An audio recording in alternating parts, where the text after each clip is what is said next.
با فرمان وزیر کارهای داخلی تاجیکستان سردار ریاست وکده در بدخشان و معاونانش آگاهی رسمی گرفته سردارانی بده در بدخشان و خاروق از مقامهایش برکنار گردیدند. پلکوونیک عبدالوهاب اسکندرزاده سردار ریاست کارهای داخلی بدخشان همراه با معاونانش برای راه دادن به کمبودیا آگاهی رسمی و برای اصلاح این کمبودیا یک ماموریت گرفتند. دفتر مطبوعات وزارت کارهای داخلی تاجیکستان گفت که این فرمان رمضان رحیمزاده 15 دکبر در یک جلسه فوری در بدخشان اعلان شده است، اما وزارت کمبودی‌های سردار ریاست کارهای داخلی بدخشان و معاونان او را نامبر نکرده تنها در خبر رسمی خود گفته است که در جلسه مسائل پرزور نمودن فعالیت در سمت پیشگیری و آشکار نمودن جنایت‌های وزنین و مخصوصا وزنین، افباشی‌ها، عاید به نظام درآوردن قاعده‌های حرکت در راه‌های شهر خاروق و автомاشین‌های سیاه‌شیشه به اجازت تنبشوی و برطرف کردن کمبودی‌های جای داشته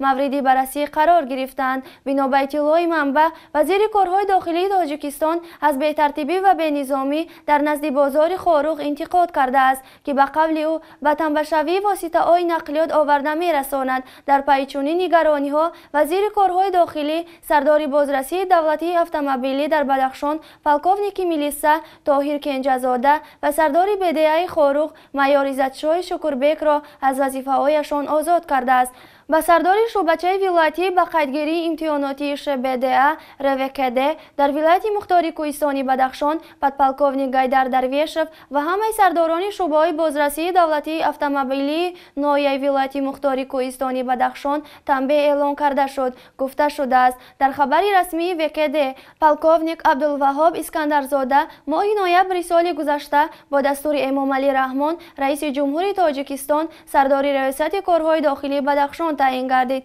اسکندرزاده تا زمانی رسیدنش به این مقام در شعبه کارهای داخلی کولاب کار میکرد. او در وظیفه سردار ریاست کارهای داخلی بدخشان پلکوونیک فیض‌الله ناظیموف را عوض کرد که در پی حادثه‌های ماه می سال گذشته در خاروق با درخواست ساکنان در قطار برکناری رهبران اداره امنیت ملی و دادستانی خاروق و بدخشان برکنار شده بود.